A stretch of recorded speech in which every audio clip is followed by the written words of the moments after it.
dear listeners. Welcome to the Effortless English Land, where we explore fresh ways to learn English faster and smarter. I'm Erin, and I'm so glad you joined us today. And I'm Evan. Thanks for tuning in. We've got a great topic lined up that could supercharge your English journey. You know, Evan, a single trait truly sets top performers apart from the rest. They know how to learn at lightning speed. That's what we're diving into today. Absolutely, Erin. Learning quickly isn't just a talent. It's a skill. And for English learners, mastering how to learn can make a world of difference. That's so true. Evan, have you ever wondered why some people seem to learn English so much faster than others? What's their secret? That's such a great question, Erin. And it's something I've thought about a lot. It's incredible how some learners seem to fly ahead, while others feel stuck, even when putting in the same effort. Exactly. I used to think it was just about talent or working longer hours. But then I realized it's not about how hard you work. It's about how smart you work. You're so right. I remember pushing myself to study for hours every day, thinking it would help. But honestly, I wasn't improving because my methods weren't effective. Same here.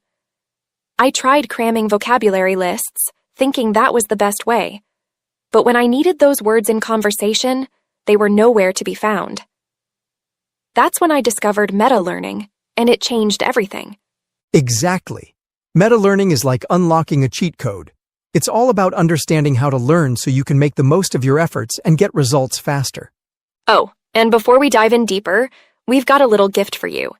There's a free PDF with all the key points from today's episode. Yes! It's perfect for following along or reviewing later. You'll find the link right in the description. So, make sure you grab it. It's an easy way to stay on track and get the most out of today's discussion. Now, Evan, let me ask you this. Have you ever tried walking through a dense forest with no trail in sight?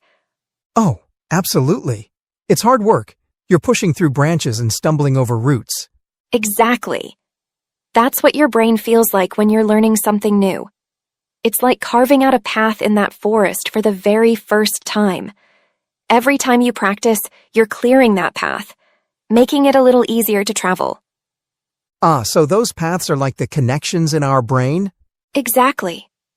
Those connections are called neural pathways.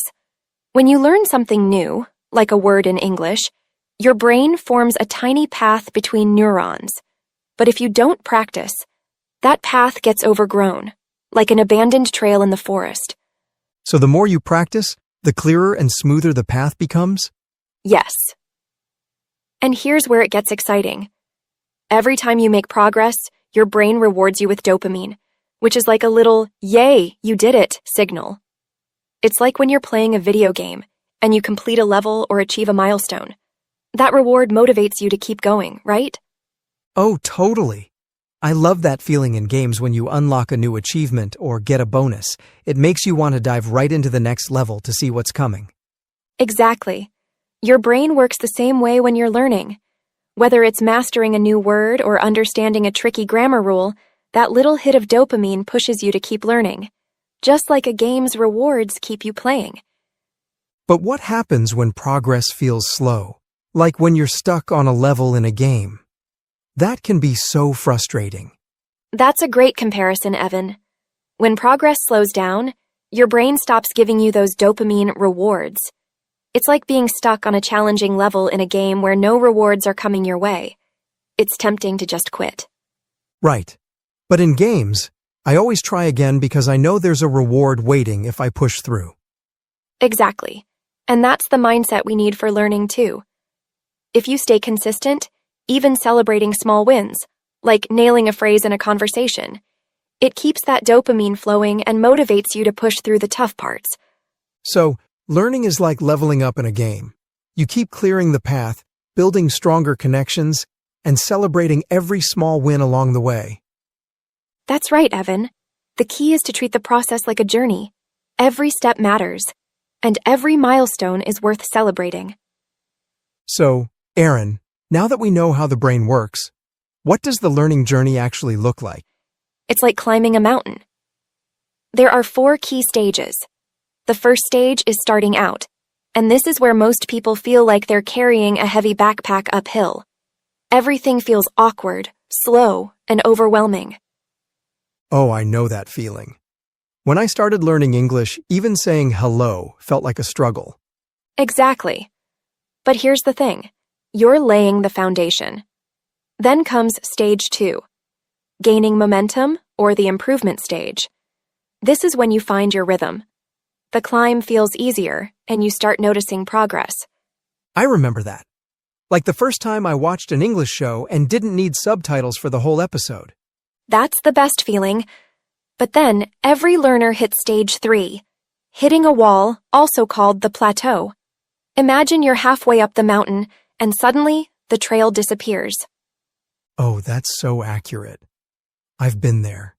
It feels like you're stuck, and no matter how hard you try, you can't see progress. It's tough, but this is the make or break stage. If you push through, you'll reach stage 4, reaching milestones, or the success stage. This is where you get to the top of the mountain and enjoy the view. That's such a great metaphor. But that plateau stage, the wall, can really knock you down. It can. But the good news is, there are ways to push through. And that's what we'll talk about next. Staying motivated when the climb feels impossible. So, Erin, let's be honest. That plateau stage can feel like walking in circles without a map. How do you keep going when you feel like you're not moving forward? Great question, Evan. Imagine this. You're walking through a desert, and it feels endless. But then you see a small oasis up ahead. That's what motivation is. Those small wins that keep you going. I like that. So how do we find those oases when learning English? The first step is to focus on your why. Why are you learning English? Is it to get a better job, travel confidently, or connect with people? That's your guiding star. That's so true. I always think about how much easier it'll be to chat with friends abroad or feel confident ordering food in a foreign country. Exactly. And the second step is to celebrate small wins. It's like marking checkpoints on your journey. Did you finish a short conversation? Great!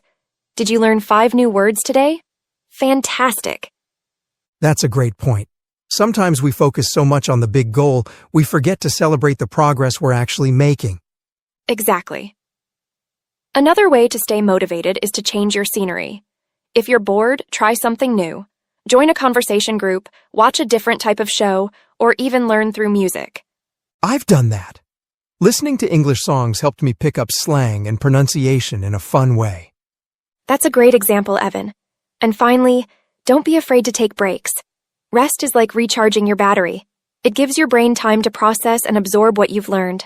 So, to everyone listening, remember, the journey might feel long, but every small step counts.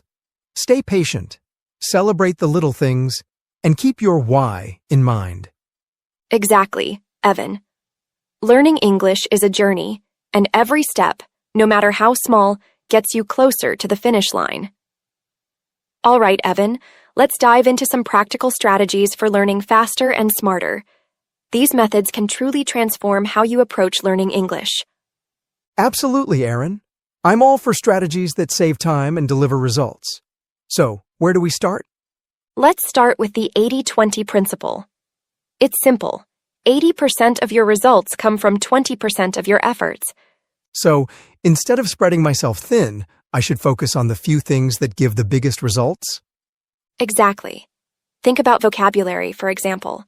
Instead of learning 10,000 random words, focus on the most common 1,000 words used in daily conversations. Those will cover the majority of what you'll encounter. That makes so much sense. It's like in cooking. Mastering basic techniques can help you make almost any dish. Exactly. Focus your energy on the essentials, and the rest will fall into place. I've heard a lot about journaling. How does it actually help with learning faster? Journaling helps you stay aligned with your purpose. Ask yourself, why am I learning English? What's my goal? Maybe it's to travel, get a new job, or connect with people. Writing it down reminds you why it's worth the effort. That's so true. When I think about having easy conversations with friends abroad, it keeps me motivated. Exactly. It's like setting a compass for your learning journey. It keeps you on track and focused. Okay, Evan, have you ever learned something new, felt excited about it, but then completely forgot it the next day? Oh, so many times. It's like cramming for a test and then waking up the next day with a blank mind. Exactly. That happens because when you first learn something, it's stored in your short-term memory. Think of short-term memory like a notepad. It holds temporary information, but if you don't review it, it gets erased to make room for new stuff. So, how do we stop that from happening? By practicing and revisiting what you've learned. When you repeat something again and again, your brain decides it's important and moves it to your long-term memory. Think of it like shifting files from your computer's desktop to a permanent hard drive. That's a great way to put it. So repetition is like convincing your brain to save the information for good? Exactly. Imagine you're drawing a line in the sand. The first time, it's faint and can easily be washed away.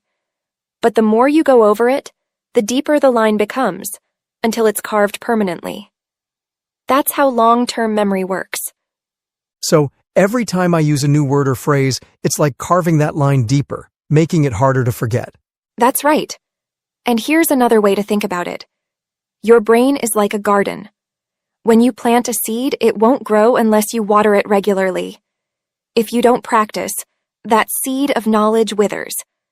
But if you nurture it through repetition, it grows strong and becomes a permanent part of your mind.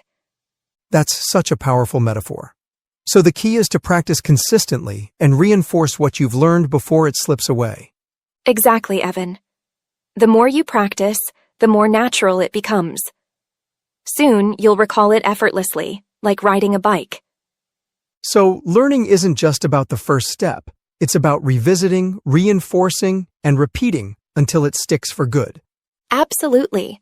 That's how you take what starts as short-term memory and transform it into lasting knowledge that you can use anytime, anywhere. I've noticed that feedback makes a huge difference. What's your take on it? Feedback is like a mirror. It shows you where you're doing well and where you need improvement.